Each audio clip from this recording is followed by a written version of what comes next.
Hey guys, Nick here, and welcome to the Omniverse of Nick, and part 1 to the next Dragon Ball story, and my first new Dragon Ball story in 3 years.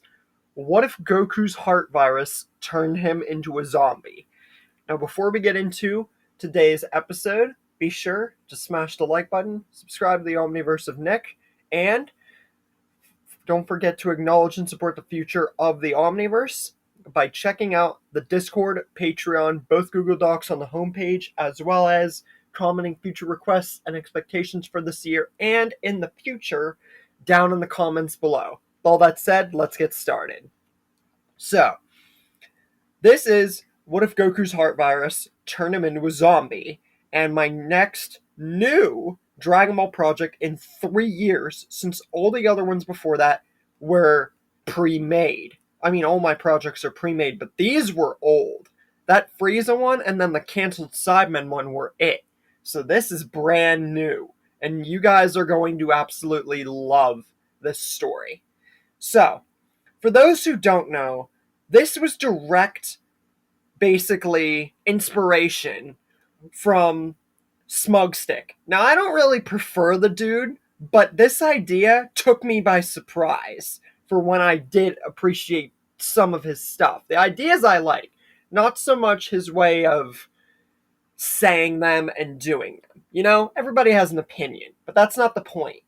The point is, this idea took me by a, mega shock.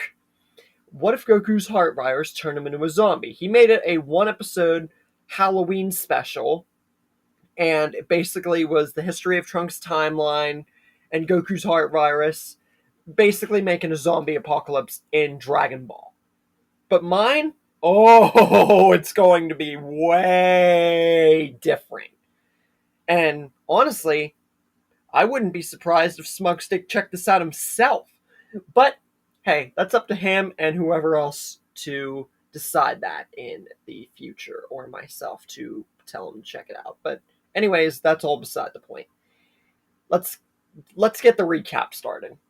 So, for those who don't know, in the history of Trunks and in the original Dragon Ball timeline, Goku did and was supposed to die of a heart virus just before the androids arrived. And in the history of Trunks, he did.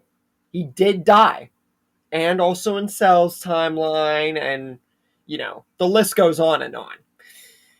But in the continuity that we know of because of Trunks, him traveling back in time made it so that this continuity, the one we know about, Goku did not die of a heart virus because of a vaccine that Bulma and Trunks were able to get to save one timeline from the threat of the androids, and so on and so on. But Trunks's, it was doomed from the start. Because ever since that day, losing Goku, his world was threatened by the androids, by Cell, by Majin Buu, and then what ended it all? Zamasu and Goku Black, and what would be the end of Trunks' timeline forever, causing him and Mai to have to live in a time where two of them exist. So, yeah.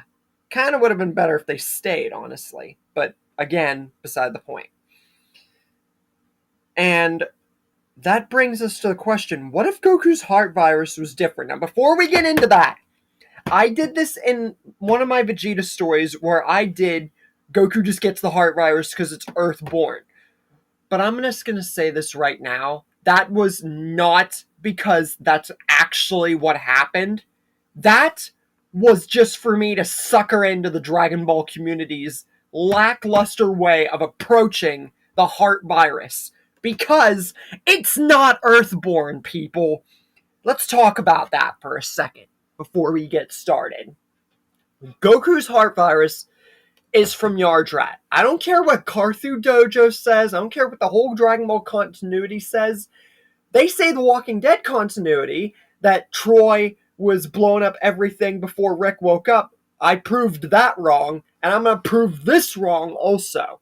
If Goku's heart virus was Earth-born, and Goku came from an alien planet, why was someone not infected before him? Why is it that an alien gets infected before humans? It's an Earth-born virus. Earth-born! And why did it conveniently appear the second that Goku came back from Yardrat, an alien planet? So this is why I believe and truly 120% will put you guys in a way that guarantees this is what happened. All the facts are there, and everything that points towards people saying, oh, it was Earthborn. No, it really, really, really wasn't. That's what the Dragon Ball, that's one of the things that Dragon Ball continuity gets wrong, is that the way this is working is that Goku gets the virus from Yardrat. It's literally the only way that the heart virus, predicament makes sense. It does not make sense for it to be an Earthborn virus at all. Like, at all. So, I just figured I'd get that out of the way. And that Vegeta story where I pretty much exterminated that factor, that wasn't because I believed the Dragon Ball continuity and did my research. No. It's because I was giving everybody who knows that to be true, at least in their own world, a gift. But trust me, that's never happening again. So, from this point on, as I've done with all my other stories besides that one, I'm going with the actual, fact that Goku got the virus from Yardrat. Sorry if I ranted there for a minute, but I wanted to get this out of the way. So, what if Goku's heart virus from Yardrat was different? What if it didn't just kill him? What if it brought him back, but far from in a good way, as an undead Saiyan zombie? And that's what we're going to answer right now. So let's begin. We have just gotten to the... And by the way, this is taking place in the history of Trunks era, which you guys are going to see there is no time travel. So, this is going to have some major character ramifications. And by the time this story gets over, which is going to be a while, you guys will understand the future of Dragon Ball stories on this channel and why I did what I did after the story concludes. So now we can begin. I'm sorry if I've ranted and talked for a minute. So, this takes place in the history of Trunks, and all the Z fighters are at Goku's house. And once Gohan steps inside, everyone senses Goku's gone. The heart virus that Goku had been battling has finally killed him. And just before we would initially get the narrator's, dialogue about Goku's death and then the tragedies that were still to come, it cuts off because something happens. Gohan's in the house when he not only senses with everybody else that Goku's key again, but something's off about it. And then Goku begins to stir, open his eyes, and get up. But it's not Goku. Instead, his flesh is decayed. His eyes are a piercing black and red. His clothes are torn. And blood soaks almost his entire body. This is not Goku. But no one knows what to make of this. It's his family. But then, the undead Goku roars. An unhuman-like roar. This is not Saiyan. This is not human. This isn't even pain. This is a monstrous roar. And before anybody can do or say anything, this undead Goku latches on to Chi-Chi and Ox King and bites down. And within just a few seconds, they turn too, and they all face Gohan. Gohan doesn't know what to make of this. He wants to fight to protect himself, but this is his dad, his mom, his grandfather, and they're all undead monsters.